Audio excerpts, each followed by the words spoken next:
But before we enter this beautiful chaos, let me properly welcome everyone.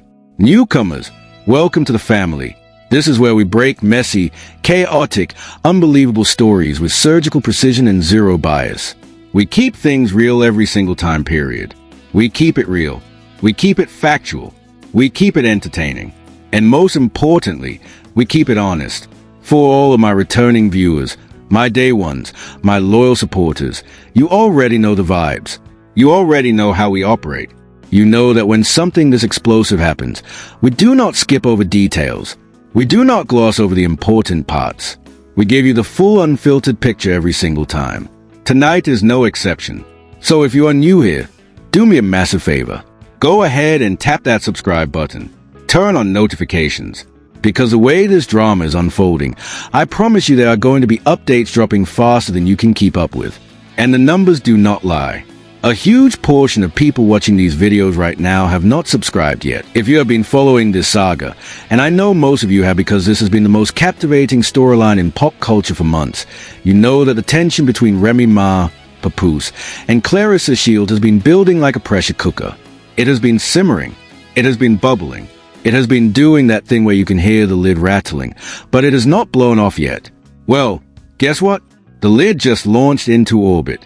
Remy Ma dropped a diss track, and when I tell you she did not hold anything back, I mean she left absolutely nothing in the chamber. She emptied the entire clip. The track was pointed, it was personal, it was precise, and it was powerful. We broke that whole thing down in the previous video. Go watch it for essential context. Now, what happened after?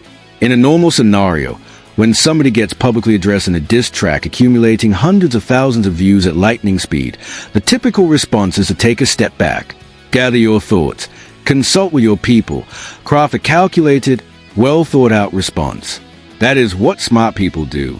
That is what strategic people do. But Clarissa Shields, no, she could not even wait for the song to finish its first rotation before she was already on social media having a full-blown digital meltdown. And the irony, oh, the beautiful, delicious irony, is that her response did not counter anything Remy Ma said. It did not challenge the narrative. And if this theory actually holds weight, if Clarissa Shields really has been lurking through some anonymous account, then we are no longer in simple entertainment beef territory. We are deep in the lane of genuine fixation. That is not competition awareness. That is straight up preoccupation to a level that starts raising real questions. It opens up another layer to the whole narrative, that Clarissa Shields is not moving from a place of confidence at all. She is moving from insecurity, from an inability to disconnect from a situation she publicly claims does not even affect her. Because if it truly does not affect you, then why are you refreshing the page like your life depends on it? And if it really does not bother you, then why is your response clocked in minutes instead of days? The actions are saying one thing, the words are screaming another. Now let's break down what Clarissa Shields actually posted. First up, she drops a reference to Glorilla's track Stop Playing. It comes in the form of a meme basically saying that throwing shade from the gutter must be a wild experience. And she delivers it like she just landed a knockout punch. But here's the reality. This response wasn't just weak, it actually worked against her. Clarissa Shields has been the main instigator in this entire situation from day one. She's the one dropping subliminals. She's the one making slick remarks. She's the one going live on social media having emotional outbursts, cursing people out, hinting at confrontations, and moving in ways that come off completely unfiltered. She's been in DMs talking reckless. She's been across platforms taking direct shots at Remy Ma. This isn't speculation. It's been recorded, screen captured, and discussed across multiple commentary spaces. So for Clarissa Shields to now, after Remy Ma finally responds with equal energy, suddenly try to step into the victim role and act like she was attacked out of nowhere? Absolutely not. That's revisionist storytelling at its finest, because this is exactly the pattern Remy Ma called out in her diss track. Clarissa Shields pushes, provokes, escalates, throws the first stone, the second, the third, and even the fourth. But the second someone lifts a boulder and throws it back, suddenly she becomes the innocent bystander, shocked that anyone would dare respond. You cannot be the aggressor and the victim at the same time. You have to choose a lane. Either you stand on the energy you give out, or you accept what comes back. Now let's talk about the elephant in the room, or more accurately, the missing elephant. Where's Papoose? Because I've checked everything. His page, his stories, his recent activity, and the man has completely vanished. It's like he's evaporated from the digital space. And this isn't new. Every time Clarissa Shields finds herself in controversy, or Papoose gets pulled into the conversation, he pulls the exact same disappearing act. One moment is visible, present, projecting that strong, supportive image. The next moment the heat rises, and he's gone, completely invisible. Now, maybe you call that strategic silence. Maybe you say that's discipline. But the issue is, it doesn't match his past behavior. Because Papoose has spoken before. He's dropped subliminals, made statements, given interviews, and actively participated in the narrative when it suited him. He only becomes silent when things get too hot to stand in. That creates a pattern, comfortable talking from a distance, but unwilling to stand in the fire when the pushback arrives. And considering the woman is linked to as a professional fighter, the irony writes itself. Remy Ma's diss track is sitting at hundreds of thousands of views, and Papoose has offered zero response, zero acknowledgement. That's not power. That's avoidance. It suggests someone who understands the weight of the accusation so well that any response would only make things worse. And honestly, in a strange way, silence might be the smartest move he's made so far. Because if Clarissa Shields' 30-minute reaction proves anything, it's that reacting too fast in this situation only adds fuel to fire. So maybe Papoose decided silence is a safer strategy right now. But here's where things take an even more unexpected turn. Clarissa Shields doesn't stop at the meme. She follows it up with what looks like a heartfelt birthday post. And who is it for? The head of the Zeus network. On the surface, it looks harmless. But once you start looking at timing, context, and detail, the picture changes completely. She posts a slide deck, multiple images, birthday wishes, champagne glasses, celebration emojis, the whole aesthetic. And in the caption, she talks about good times and wishing more life. Sounds innocent enough. Except there's one major detail no one can ignore. Inside that same slide deck, Clarissa Shields includes screenshots from a past confrontation with the same person at a boxing event, where she stepped to him, pulled her sunglasses down, and made it clear there better not be any issues with her entourage. And now she's packaging that same moment inside a birthday tribute. Who does that? Who celebrates someone's birthday while simultaneously inserting a clip of themselves confronting them? It's like sending a greeting card with a flashback argument stapled inside. But here's the real reason behind it. Remy Ma's diss track included a direct jab about Clarissa Shields trying to align herself with a baddie image, but not fully fitting into it. And what is the Zeus network most associated with? Baddies. So by rushing to post this birthday tribute tied to Zeus and the Baddies brand, Clarissa Shields is clearly trying to counter that lyrical shot. She's attempting to prove she belongs in that space, that she's connected, that she fits the image being questioned. But there's a contradiction that makes it worse. In a previous interview, Clarissa Shields openly said she didn't want to be associated with baddies because of its negative image. She rejected the label herself. Now, after Remy Ma calls it out, she suddenly leans all the way into it like she never had a problem with it. That inconsistency is loud, and the desperation behind it is even louder. Once again, she's confirming the exact point being made about her. Her actions shift depending on the pressure, not principle. And right in the middle of that same post, Clarissa Shields includes a photo with Papoose. At a time when Papoose is nowhere to be seen online, no posts, no comments, no engagement, nothing. He's digitally absent, yet she still inserts him into the narrative. The message is clear, trying to maintain the illusion that they are still united, still solid, still together as one public front. Side by side, 24/7, like an unbreakable unit. Even comments under the post double down on that idea, suggesting Papoose never lets her out of his sight. But this is where I need to be very honest with the audience. That idea? It's not reality. It's fiction. Let me explain the dynamics. When someone is in what the public sees as a secondary relationship, call it a situationship, an entanglement, or whatever label fits, you are dealing with a basic truth. You are not with that person 24/7. It simply does not work that way. There is no such thing as unlimited access to someone who already has another life, other responsibilities, and other commitments. This idea that two people are permanently attached is usually just projection, an aspiration dressed up as reality. And the fact that Clarissa Shields holds onto that narrative so tightly during public pressure says everything about where her security really stands. People who are truly secure do not constantly perform togetherness online. They do not need to broadcast it every chance they get. They let the relationship exist without turning it into content. What Clarissa Shields is showing here is not confidence, it is the absence of it. When someone pointed out that those confrontation photos were unnecessary, she doubled down without hesitation. No reflection, no reconsideration, just full conviction that she is right and everyone else is wrong. And then comes the moment that really stands out. In the comments, Clarissa Shields delivers what she clearly thinks is a mic drop response. Someone questions a relationship dynamic and she replies, "We in love," as if that one sentence shuts down every concern instantly. If the love is real, that's not the issue. Nobody is debating feelings here. The real questions are about structure, transparency, and whether the public image matches what is actually happening behind the scenes. Saying "we in love" does not answer any of that. It just redirects the conversation and tries to make questioning feel like an attack. Because if everything is so solid, then why is one person doing all the talking? If it is truly unified, then why is the other completely silent? And if the bond is as strong as claimed, then why does one side constantly have to manage the narrative alone? These are not emotional attacks. They are simple, logical questions. And the refusal to engage them directly only strengthens the perception that reality and presentation are not aligned. One of the most revealing parts of any public situation is a comment section, because that is where unfiltered public opinion shows up in real time. And across every post tied to the situation, the pattern is consistent.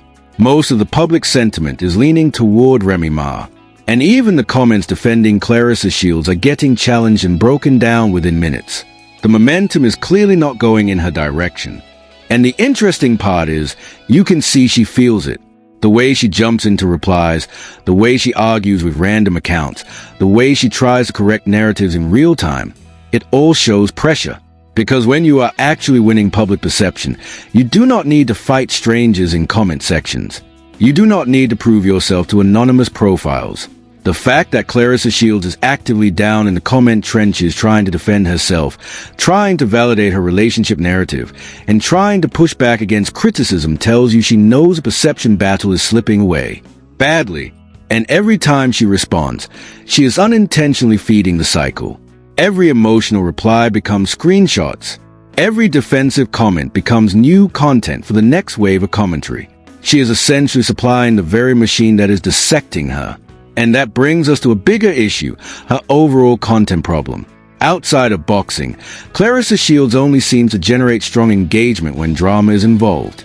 When there's conflict, arguments, or controversy, the attention spikes. The views rise. The conversation explodes. But when things are calm, the engagement drops. The relevance fades. The content stops carrying itself. And that is the core issue. Her visibility becomes dependent on chaos. And when chaos is not present, there is nothing stable left to sustain attention. It creates a cycle where controversy becomes fuel, whether intentional or not. I think Clarissa Shields understands this on some level, which is why the response came so fast. She needed the engagement.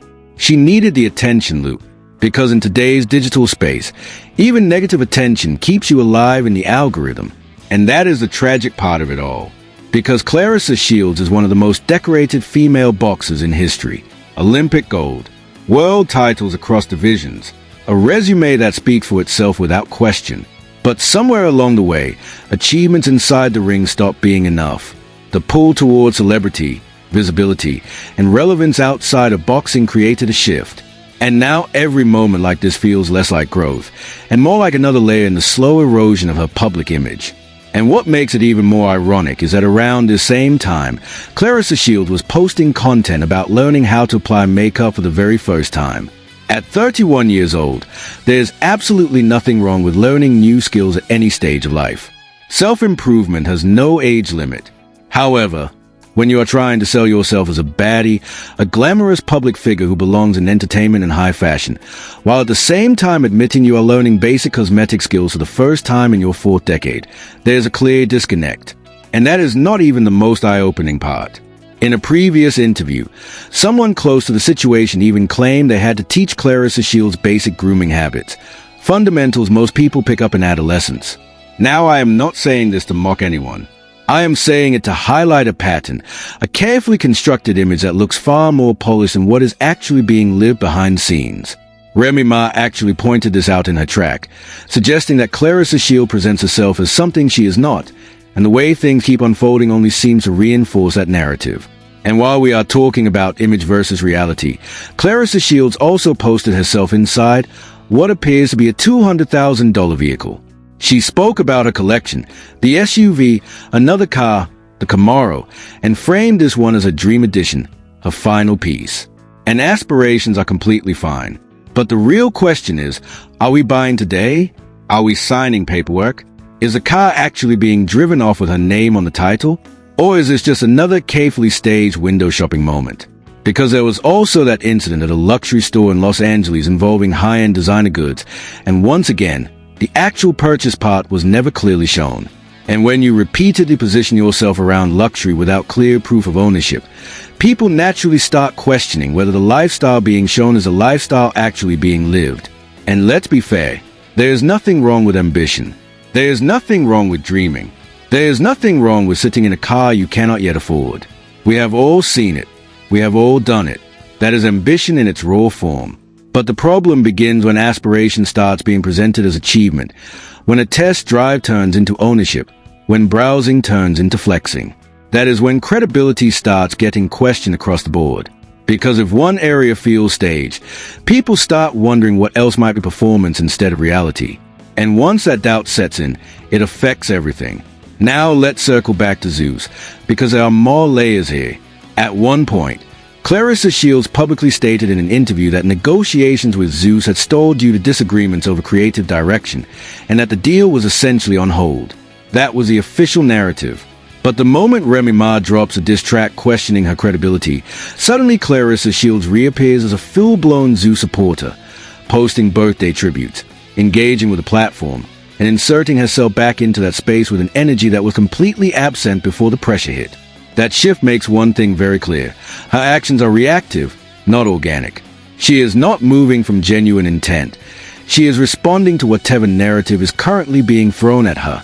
And when your entire public behavior is dictated by outside commentary, you are no longer in control of your own story. You are reacting to everyone else's version of it. And the Zeus situation gets even more interesting when you look at the comment section of that birthday post. The head of the network responded directly to Clarissa Shields, thanking her, adding emojis, mentioning the post, and even referencing getting money. In return, she asked for those pictures in 4K quality. On the surface, it looks like casual industry interaction, but the subtext is what stands out. Clarissa Shields is actively highlighting the Zeus connection at the exact moment her public credibility is under fire. She is not just interacting privately, she is performing the connection publicly, as if to remind everyone she is still relevant, still connected, still in the game. And that is what makes it telling. Real industry relationships do not need to be broadcast during moments of crisis. They exist regardless of public pressure. The fact that this connection becomes most visible precisely when she is being questioned suggests it is more about perception than solid standing. There is another layer to this too. Clarissa Shields, who has been trying to establish herself as a music artist, has released her own tracks. Yet in this moment, when she is trying to respond to criticism, she is promoting someone else's music instead of her own. Her songs are not being highlighted, not being pushed, not being mentioned at all. And that says a lot. It suggests she knows her own music would not land well in a direct comparison scenario, especially against someone like Remy Ma, a Grammy-nominated, battle-tested lyricist with decades of experience in the rap game. That is not a fair fight in terms of skill, pen, or legacy. Remy Ma is not a casual rapper. She is a generational talent who has gone bar for bar with elite lyricists, dominated battles, and built her reputation in one of the most competitive spaces in music. Her pen is not recreational. It is refined through years of elite-level performance. So when that level of artistry is aimed at someone, the response options become very limited. Either you match that level, or you do not engage at all. Clarissa Shields has neither the lyrical arsenal nor the discipline to stay silent in that space, so instead she shifts into deflection, memes, posts, and reactive content that avoids direct confrontation. And that is where the imbalance becomes obvious. This is not a close exchange. It is two completely different tiers of communication.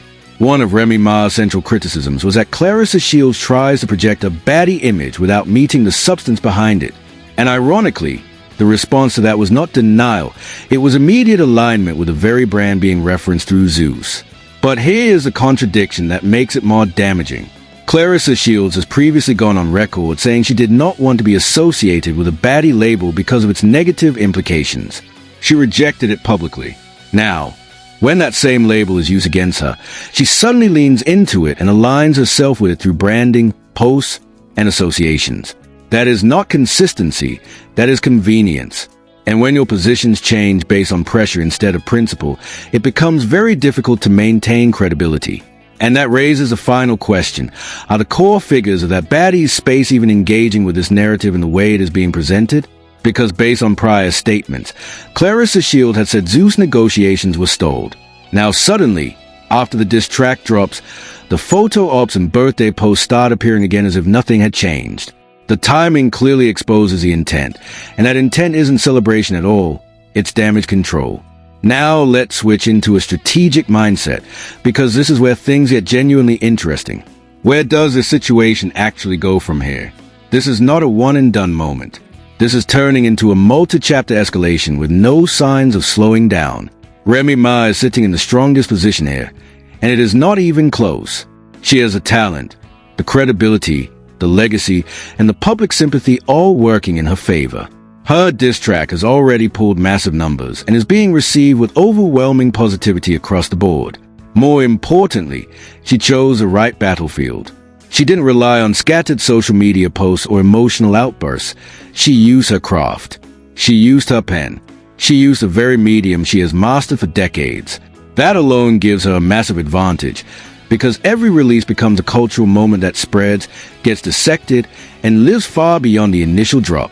On the other side, Clarissa Shields is in the weakest position, and it's weakening by the hour. Every single response she makes is being directly compared to Remy Ma's artistry, and there is simply no real comparison. She cannot rap. She cannot write at that level. She cannot deliver bars that compete in that space. So her social media responses end up reading as reactive, defensive, and, more importantly, confirming the very things being said about her. She is stuck in a trap. Respond and look desperate. Stay silent and look defeated.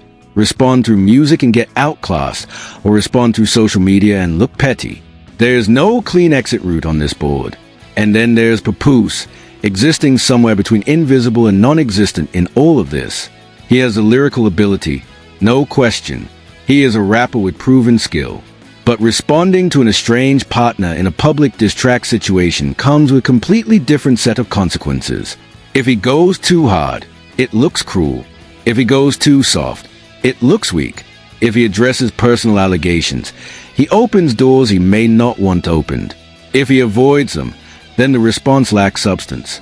Every possible direction carries risk. Almost like every move has something dangerous attached to it.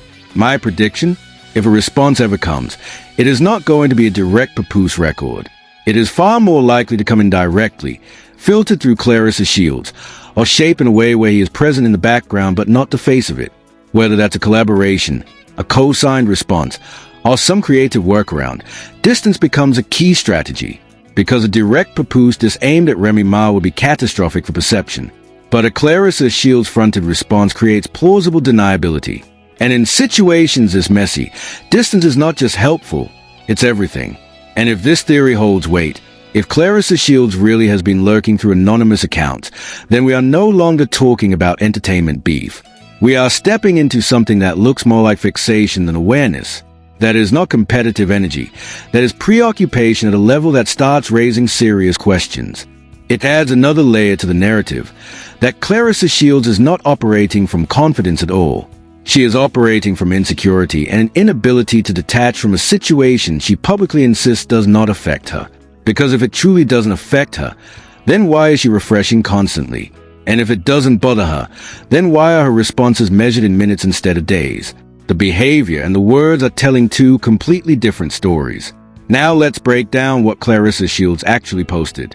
The first thing she shares is a reference to Glorilla's track Stop Playing.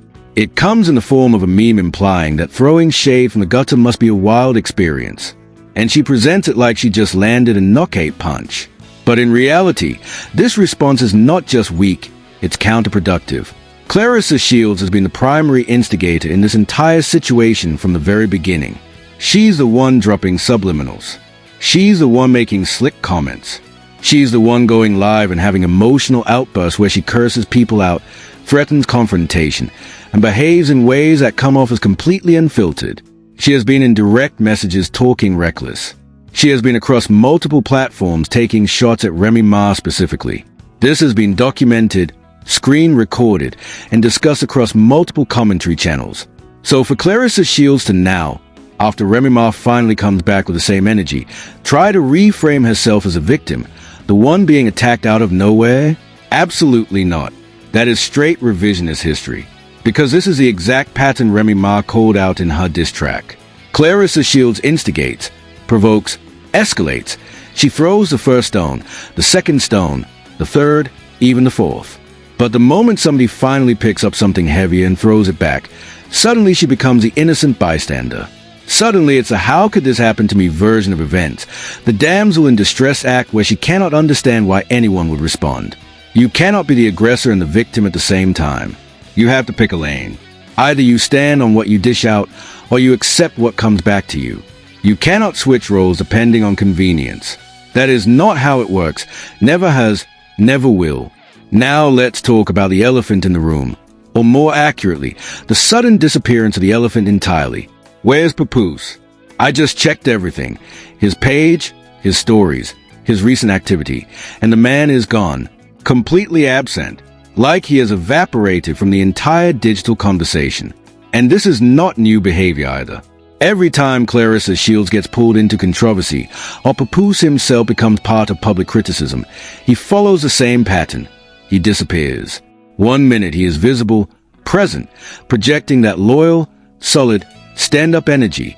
The next minute the pressure hits, and he is nowhere to be found. Now you can spin that as strategy if you want. You can call it silence as discipline.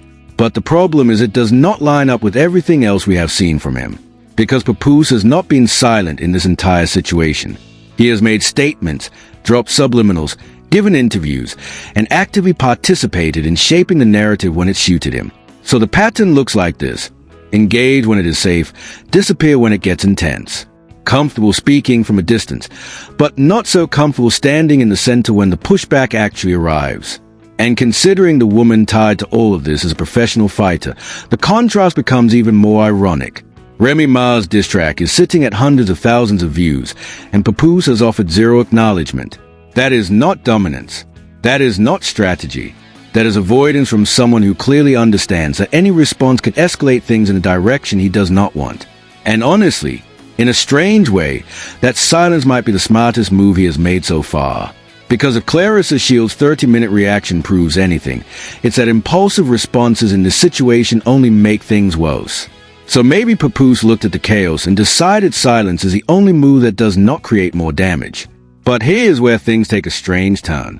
Clarissa Shields does not stop at the meme. She follows it up by posting what looks like a heartfelt birthday tribute. And the question becomes, who exactly is this tribute for?